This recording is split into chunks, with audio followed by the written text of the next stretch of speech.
তাহলে দেখো, এই 550 টাকার থেকে 500 টাকা মাইনাস করে যে 50 টাকাটা অতিরিক্ত পাচ্ছি, এটাকে সুদ বলা হচ্ছে, ঠিক আছে।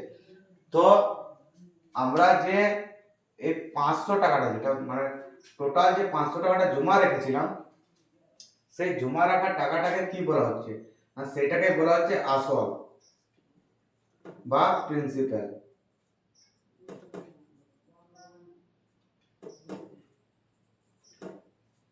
ঠিক আছে, এই আসল বা প্রিন্সিপালকে আমরা পি দ্বারা ডিনোট করি।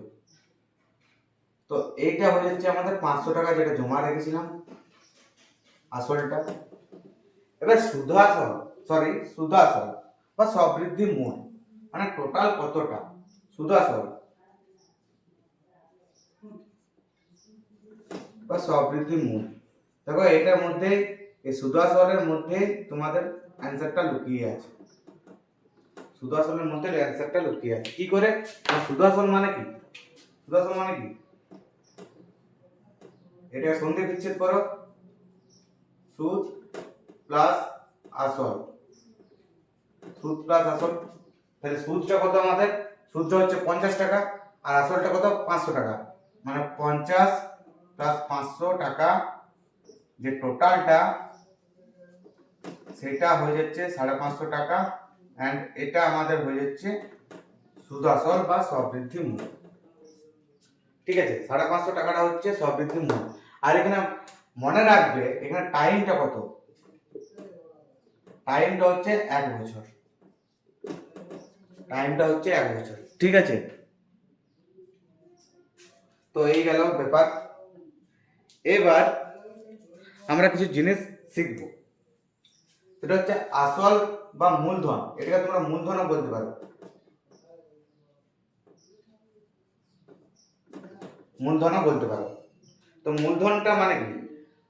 আসল বা মূলধনের অর্থ হচ্ছে যত টাকা ধার দেওয়া বা নেওয়া, অথবা যত টাকা গচ্ছিত রাখা হয়, অর্থাৎ যত টাকা জমা দেওয়া হয়, জমা রাখা হয়। মানে 500 টাকা জমা রেখেছিলাম আমি, আমার দাদা ব্যাংকে জমা রেখেছিল 500 টাকা, তো ওটাকে মূলধন বা আসল বলা হচ্ছে। সময় মানে যত সময়ের জন্য, এখানে 1 বছরের জন্য জমা রেখেছিল, তো সময়টা হচ্ছে 1 বছর, মানে যত বছর বা এই টাইমটা কি হবে? টাইমটা হবে তোমাদের বছর, মাস বা দিন, এই তিনটাই হতে পারে। তোমার অনেক ক্ষেত্রে বছরটাই হয়, মাসটাও হতে পারে, দিনটাও হতে পারে, কিন্তু অনেক ক্ষেত্রে বছরটাই হয়। ঠিক আছে, তো এই গেল বছর। এবার কি আসছে? সময়টা গেল। এবার তোমাদেরকে কিছু বিশেষ জিনিস শিখতে হবে। সুদ জানতে গেলে, সুদটা ডিটেলসে জানতে গেলে তোমাদেরকে কিছু বিশেষ জিনিস জানতে হবে, ঠিক আছে।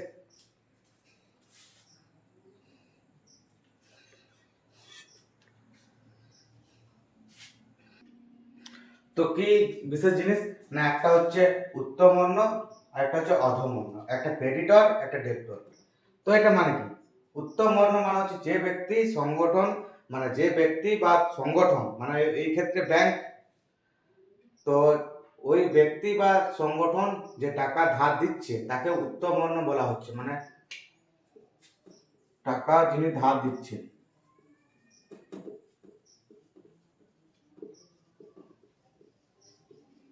তাকে বলা হচ্ছে উত্তমর্ণ। আর অধমর্ণ কি? না, যিনি নিচ্ছেন,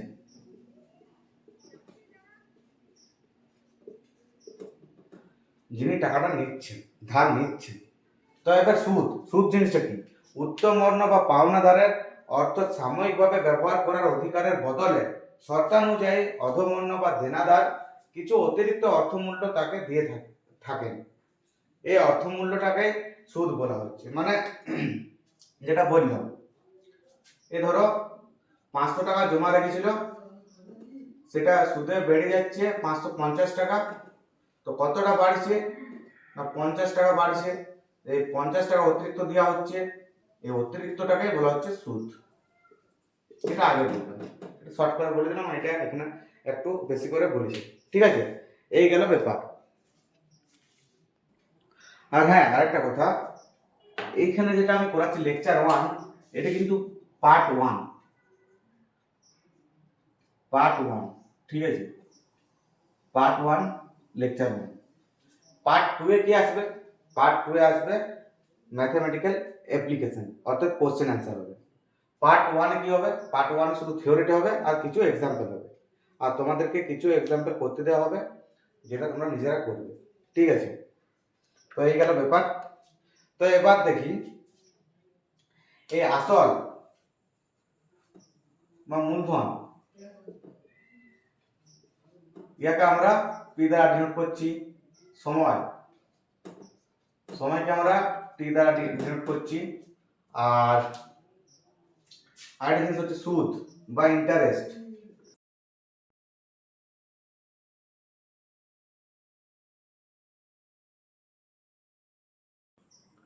তো আসল বা মূলধনকে পি দ্বারা ডিনোট করছি, সময়কে টি দ্বারা ডিনোট করছি, সুদকে আই দ্বারা ডিনোট করছি।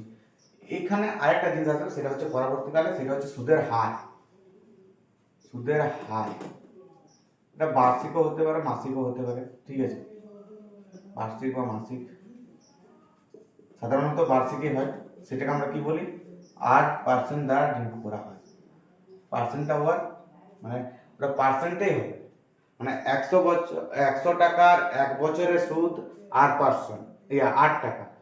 তাহলে আমরা কি বলতে পারি? 1 টাকার 1 বছরের সুদ r/100, অর্থাৎ r%। তাহলে ওই সুদের হার r%, ঠিক আছে? ওই গেল ব্যাপার। তো এবার একটা এক্সাম্পল দেখা যাক। ধরো বলছি আমি ওই ব্যাংকে 600 টাকা জমা রাখছি। আমি 600 টাকা জমা রাখছি, আর আমার বন্ধু বিক্রম ওই ব্যাংকে কত টাকা জমা রেখেছে? না 700 টাকা, ঠিক আছে? তো আমারটা 1 বছর পর বাড়ছে, তখন আমি দেখতে যাচ্ছি, তখন হয়ে যাচ্ছে আমারটা 630 টাকা। আর বিক্রমেরটা 1 বছর পর যখন দেখছি, বিক্রম যখন দেখছে তখন সেটা দেখাচ্ছে 750 টাকা হয়েছে, বেড়ে গেছে, ঠিক আছে? তো 1 বছরে আমি কত টাকা সুদ পাচ্ছি?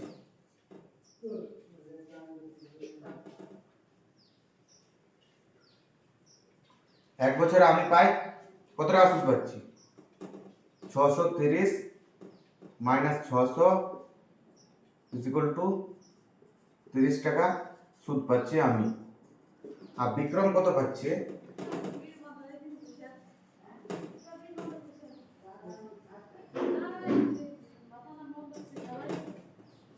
750 মাইনাস 700 ইকুয়াল টু 50 টাকা ও পাচ্ছে, 50 টাকা সুদ ও পাচ্ছে। এবার একটা কোশ্চেন, একটা কোশ্চেন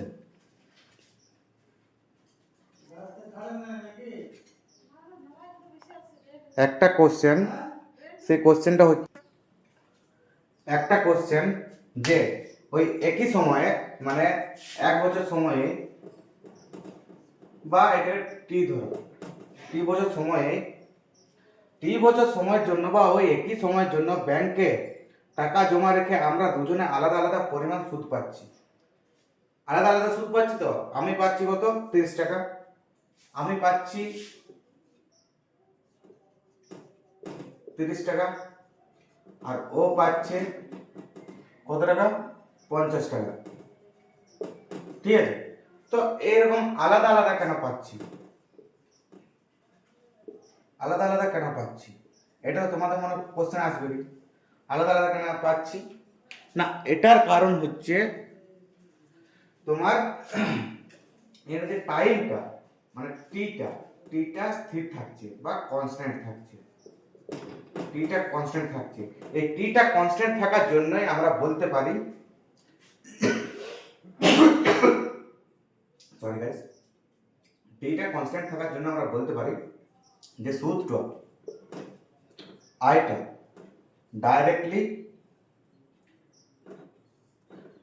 প্রপোর্শনাল টু পি, অর্থাৎ সুদ ডাইরেক্টলি প্রপোর্শনাল টু আসল বা মূলধন। অর্থাৎ অর্থাৎ মানে ওই যদি সময়টা স্থির থাকে তাহলে সুদটা আসলের উপর নির্ভরশীল হবে। অর্থাৎ এখানে কি বলতে চাইছে না আয়টা বাড়লে পিটা বাড়বে, অথবা আয়টা কমলে পিটাও কমবে, মানে সমানুপাতিক। ঠিক আছে, এই গেল ব্যাপার।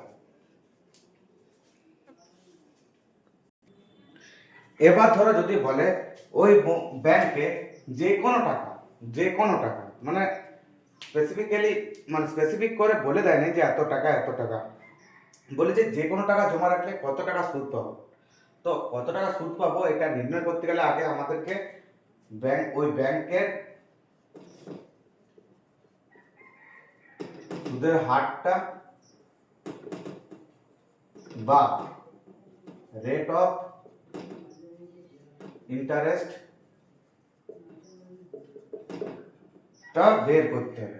তো রেট অফ ইন্টারেস্টটা বের করব কিভাবে, সুদের হারটা বের করব কি করে? না তোমাকে আগে জানতে হবে সুদের হার জিনিসটা কি। এই সুদের হারটা সাধারণত তোমার মানে সুদটা, এই যে সুদটা সাধারণত বছরের হিসাবে কষা হয়। বছর আমি বলছিলাম না যে বছর, মাস, দিন, কিন্তু সাধারণত বছরটাকে নেওয়া হয়। তো বছরের হিসেবে কষা হয়। ঠিক আছে, তাহলে ধরো 100 টাকার এক বছরে যে সুদটা আমরা পাচ্ছি, এই 100 টাকার এক বছরে যে সুদটা পাচ্ছি সেটাকে আমরা বলবো বার্ষিক সুদের হার। ঠিক আছে, এই 100 টাকার এক বছরের যে সুদটা এটাকে বলা হচ্ছে বার্ষিক সুদের হার। তো ধরো একটা কথা আমি বলছি, মানে একটা কথা না, একটা তোমার এক্সাম্পল দিচ্ছি। এক্সাম্পলটা কি না, ভালো করে মন দিয়ে শুনো। 100 টাকার এক বছরের সুদ 10 টাকা। 100 টাকার 10 বছরের সুদ 100 টাকার এক বছরের সুদ 10 টাকা। ঠিক আছে, তাহলে এখানে তুমি বার্ষিক সুদের হার কোনটাকে বলবে? বার্ষিক সুদের হার কোনটাকে বলবে?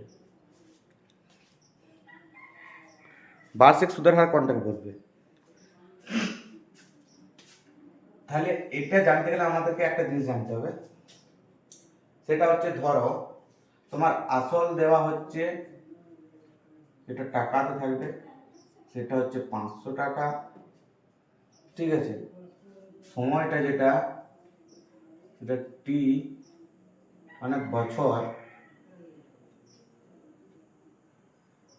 সেটা হচ্ছে 1 বছর। আর সুদ টাকাতে থাকবে, সুদটা হচ্ছে 50 টাকা। ঠিক আছে, তাহলে 500 টাকার এক বছরের সুদ 50 টাকা, বুঝতে পারলে? তাহলে 100 টাকার এক বছরের সুদ কত হবে না, আমাদেরকে আয়টা বের করতে বলেছে। এই আয়টা বের করে দিলে তোমাদের আটটা বেরিয়ে যাবে। তো এই আয়টা তোমরা এখন মাথা থেকে হাঁটিয়ে দাও, এটা পরে ডিটেলসে বলে দিচ্ছি, তোমার সূত্রটা কিভাবে আসছে সেটা বলে দিচ্ছি। ঠিক আছে, তো কি বলছে, 500 টাকার এক বছরের সুদ হয় না, এক বছরের সুদ 50 টাকা। ঠিক আছে, তাহলে 1 টাকা 1 বছরের সুদ 50/500 টাকা। তাহলে 100 টাকা 1 বছরের সুদ 50/500 টাকা, 500 গুণিত 100 টাকা কত হচ্ছে? 0 0 ক্যান্সেল আউট, 5 10 50 মানে 10 টাকা, 10 টাকা, 10 টাকা। তো আমরা কি বলতে পারি, এইখানে বার্ষিক সুদের হার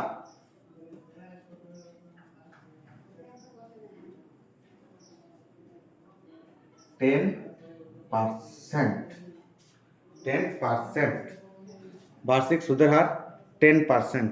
কি বললাম না, 500 টাকার 1 বছরের সুদ 50 টাকা হলে 100 টাকার 1 বছরের সুদ কত টাকা হবে? যেটাই সুদ বেরোবে সেটাই আমাদের বার্ষিক সুদের হার। 100 টাকার 1 বছরে যেটাই সুদ বেরোবে সেটা হচ্ছে আমাদের বার্ষিক সুদের হার। তো 100 টাকার 1 বছরের সুদ কত বেরোচ্ছে? 10 টাকা, তাহলে বার্ষিক সুদের হার 10 টাকা। তো 100 টাকার 1 বছরের সুদ 10 টাকা, অর্থাৎ বার্ষিক সুদের হার 10%, 10%, বার্ষিক সুদের হার 10%। এই গেল খেলা। এবার তোমরা বলবে যে এটা কোনো শর্ট ট্রিক্স নাই। শর্ট ট্রিক্স অবশ্যই আছে, শর্ট ট্রিক্স অবশ্যই আছে। তোমার আয়টা দেওয়া আছে 50, ঠিক আছে, পি দেওয়া আছে 500, ঠিক আছে, আর টাইম দেওয়া আছে 1 বছর। আর কি বলেছে, আমাদেরকে সুদ বার করতে গেলে কি বার করতে হবে, মানে সুদের হার বার করতে গেলে 100 টাকার 1 বছরের সুদটা বার করতে হবে। অর্থাৎ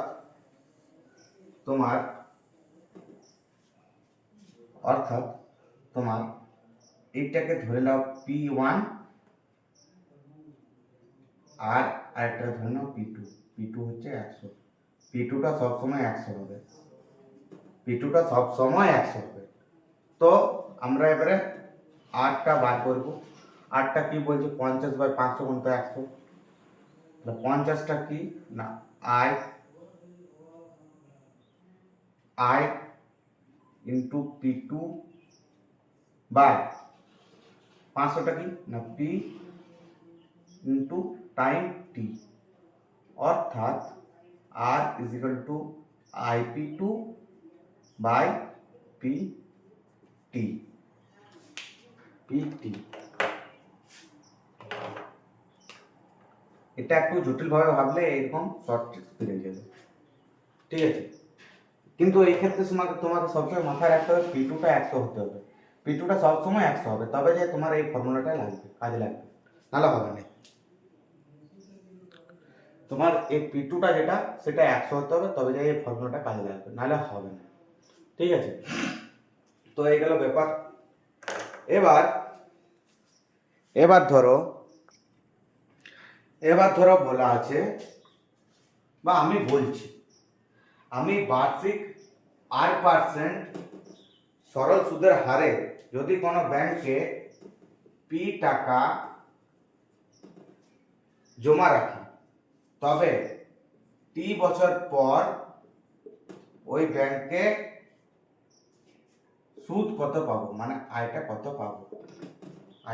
পাবো, কি বলেছে, আমি বার্ষিক 8% সরল সুদের হারে যদি কোনো ব্যাংকে P টাকা জমা রাখি, তবে T বছর পর আমি ওই ব্যাংকের থেকে সুদ কত পাবো না, সেটা জানার জন্য আমি কি বললাম,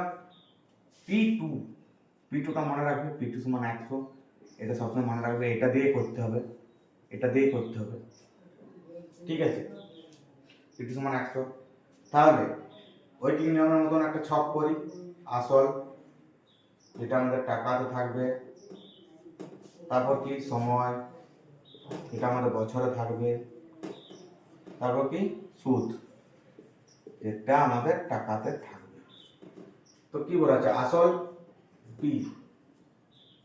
P টাকা, T বছরের সুদ,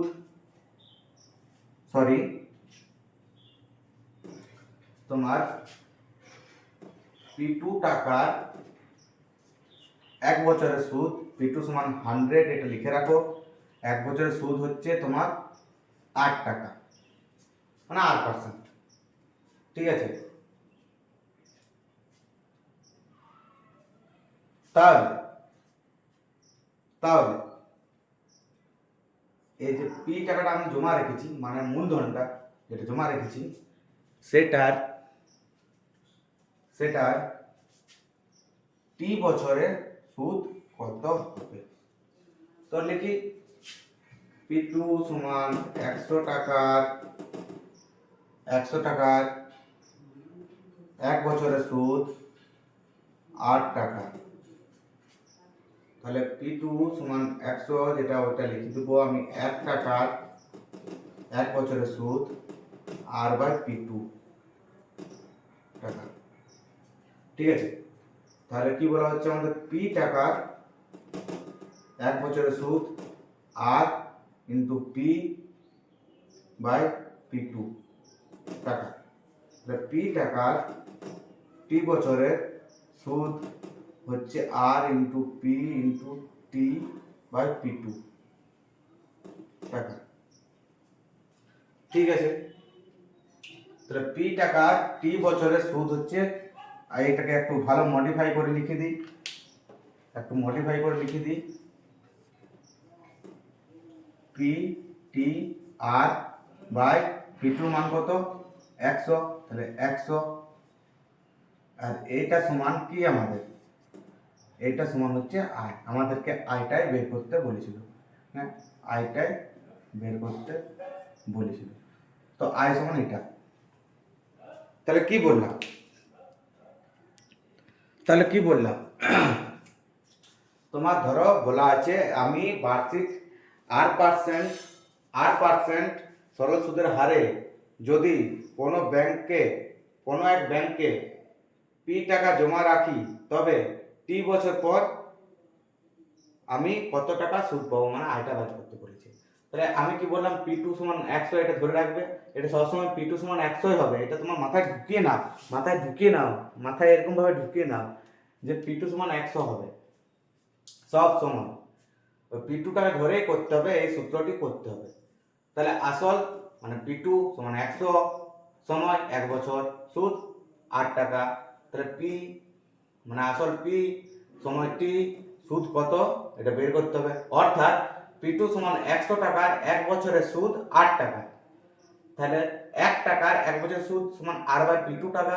তাহলে P টাকার 1 বছরের সুদ R into P by P2 টাকা। তাহলে P টাকার T বছরের সুদ সমান R into P into T by P2 টাকা। এটাকে আমি ভালো করে লিখলাম মডিফাই করে, P T R by 100 is equal to I। অর্থাৎ P টাকার T বছরের সুদ হচ্ছে PTR বাই 100। এটি হচ্ছে আমাদের সূত্র। এই সূত্রটি ধরে এবারে অঙ্ক হবে, অঙ্কগুলি হবে। ঠিক আছে, ধরো একটা কোশ্চেনে কি বলেছে না,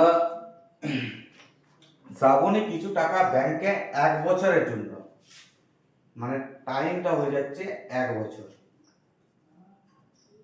1 বছরের জন্য জমা রেখে 45 টাকা সুদ পেয়েছে। সুদ মানে ইন্টারেস্ট, আয়টা দেওয়া আছে 45 টাকা, সুদ পেয়েছে। ব্যাংকের বার্ষিক সুদের হার 5%, অর্থাৎ আর সমান হচ্ছে 5%।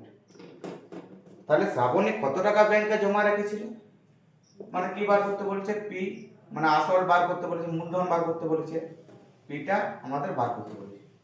তো কি বলা হচ্ছে, শ্রাবণী কিছু টাকা ব্যাংকে 1 বছরের জন্য জমা রেখে 45 টাকা সুদ পেয়েছে। ব্যাংকের বার্ষিক সুদের হার 5% হলে শ্রাবণী কত টাকা ব্যাংকে জমা রেখেছিল।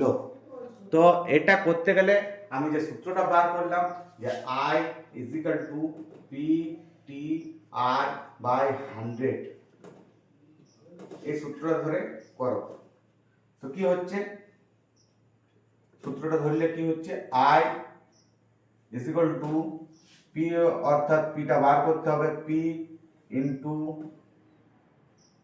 এই সূত্রটা ধরে বার করতে গেলে আমি আবার সূত্রটা লিখছি, পি ইন্টু টি হচ্ছে 1, আর হচ্ছে 5/100, ঠিক আছে। তাহলে 5p is equal to 100 into I, তাহলে p is equal to 100 into I হচ্ছে 45/5, 5 9 45, তাহলে p হয়ে যাচ্ছে আমাদের 900 টাকা। তো কি বলা হচ্ছে, অর্থাৎ শ্রাবণী ওই ব্যাংকে 900 টাকা জমা রেখেছিল। তো এই ছিল খেলা আজকের। তো কি বলা হচ্ছে, পিটা দেওয়া আছে আমাদের 1 বছর, আইটা দেওয়া আছে 45 টাকা, আরটা দেওয়া আছে 5%, তাহলে পিটা বার করতে হবে। আমরা জানি I is equal to PTR by 100। তো আইটা মানটা লাস্টে বসিয়ে ফেলেছি, ওইটা কোনো অসুবিধা নেই, তোমরা প্রথমে বসাতে পারো। তো প্রথমে কি দেওয়া আছে, I is equal to P বার করতে হবে, পিটা রেখে দিলাম পি এর মতো, টিটা আছে 1 বছর 1, আর হচ্ছে 5%, 5, আর নিচে 100, তাহলে 5p, এটা এদিকে আনলাম, এটা এদিকে নিয়ে গেলাম, 5p is equal to 100 into i, তাহলে p is equal to 100 into i by 5, i এর মান হচ্ছে 45, তাহলে 5 9 45, মানে 9 দ্বারা ক্যান্সেল আউট হচ্ছে, তাহলে 9 into 100 মানে হচ্ছে 900 টাকা। অর্থাৎ শ্রাবণী ওই ব্যাংকে 900 টাকা জমা রেখেছিল। তো my dear brothers and sisters, কেমন লাগলো আজকে থিওরিটা? যদি ভালো লেগে থাকে, যদি তোমরা বুঝে থাকো, তাহলে একটা থামস আপ করে দেবে, আর কমেন্ট করবে যেখানটা অসুবিধা হচ্ছে বা যেখানটা আমার ভুল হয়েছে সেখানটা কমেন্ট করে বলে দেবে যে দাদা এই জায়গাটা ভুল হয়েছে, এই জায়গাটা আমরা বুঝতে পারছি না, এটা এরকম হবে, ঠিক আছে? ওরকম কমেন্ট করবে, আর একটু শেয়ার করে দেবে তোমাদের আরও যে ফ্রেন্ডস সার্কেল আছে তাদের মধ্যে শেয়ার করে দেবে। আর আমি কিছুদিন পর টেলিগ্রাম চ্যানেলটাও আমার এই ডেসক্রিপশনে দিয়ে দেবো, ঠিক আছে? ওকে, তাহলে টেক কেয়ার, বাই বাই, আবার দেখা হচ্ছে নেক্সট ভিডিওতে। তো এখানে আমি করলাম দা এন্ড, লাভ ইউ বাচ্চা লোক।